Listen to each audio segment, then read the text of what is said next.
sample from this tree. The naive way to do it, which is pretty much impossible, but as a thought experiment, we have all the leaves of the tree, we have all their phials, because they're the products of everything. So we can sample a gumbel from all these phials, and we take the arXiv of these phials, and then we get a sample of sequences without replacement who followed the model's distribution, and they're likely to be in the top K more probable sequences of the model. That would be the basic way to do it, which of course is not doable because of the sheer size of the tree. It would work. Because the I is now the index of the leaves. The I are the index of the leaves. Yeah, we index the leaves, and we say yes. So it is each leaf at its little phi, which is the final probability, which is composite, and you sample a top K from the leaves. I mean, you could sample it as well with the softmax or the conditional as well, but it's a starting point, right? Not practical, but theoretically accurate, right?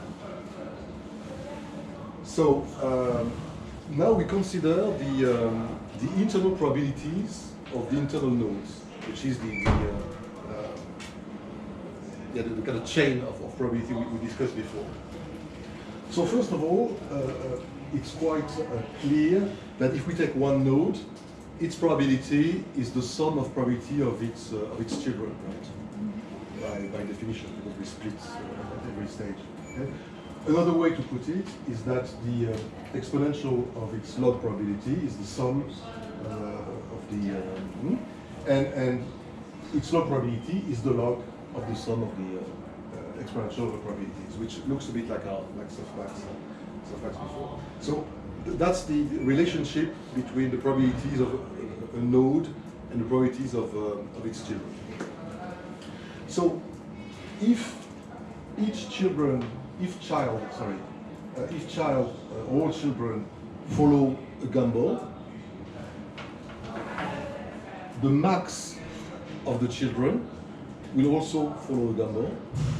And because we saw that the gumbel, the phi of this aggregated gumbel will be exactly this, so it follows the gumbel, which corresponds to the probability of the node.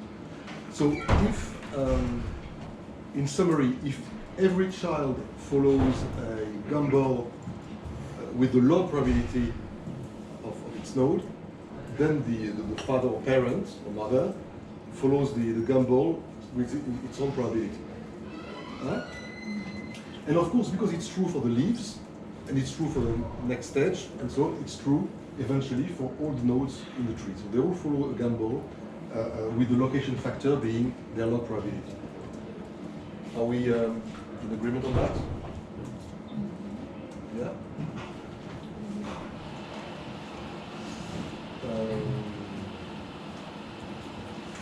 Okay, so in fact, what they do, because we can't build it like bottom up, because it's too complicated. But we know that every node follows a gumbel with this law of probability. So they sample a gumbel distribution for the root, arbitrarily, for the first one, so that's just one value, which is irrelevant actually.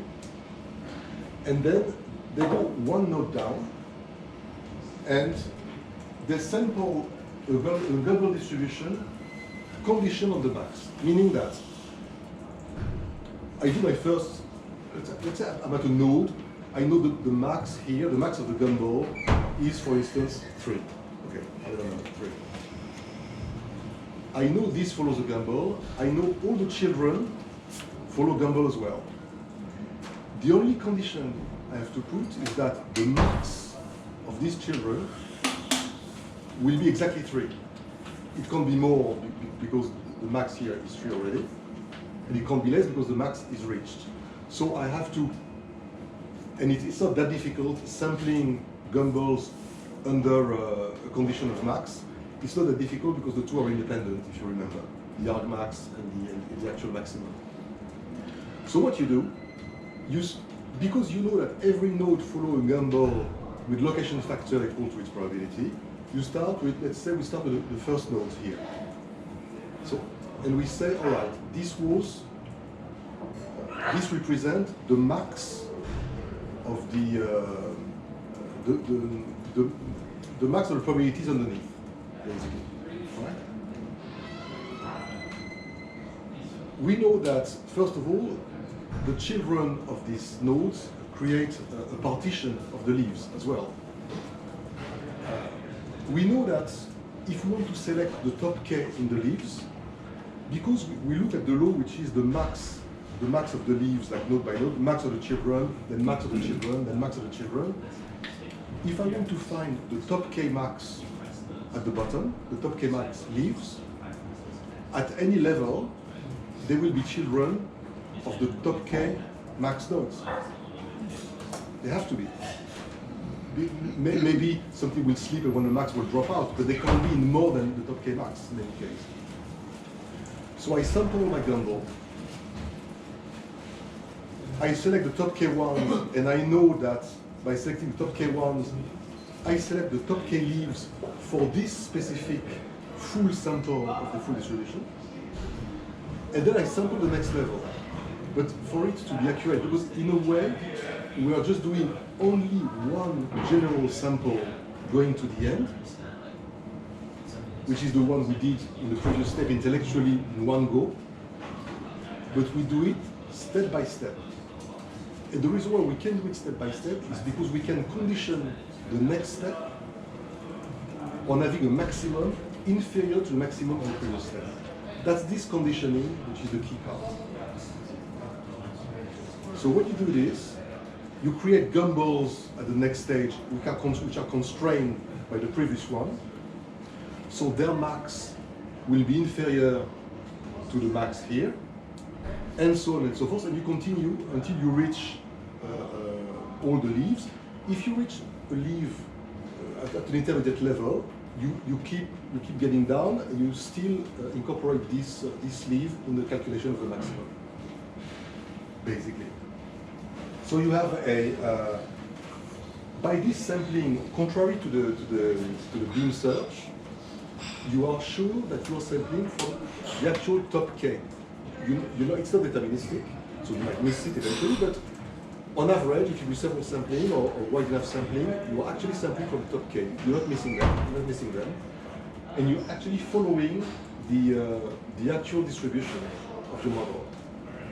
Which are the local phi's you're using at each step, right? Because you said if I know the phi from bottom up, I know the precise ones for the Gumbel distribution. Yeah. But if I go from top down, I don't have this, right? I have. You generate a random phi for the first one, for the root, which actually doesn't really matter, in fact. The root is just purely two. One, right? Sorry? The root is just one, because you know you have to start at some point. Yeah, so you put 0, 1, whatever phi you want. And then you sample two Gumbels, and you say these Gumbels will represent the max of all the nodes below, basically. But the max of the values. But what are the phi's I use for that one? But wouldn't I put in phi's and then sample from these phi's? Phi plus this Gumbel noise? You use the probabilities. But that is only the Gumbel noise is centered around 0.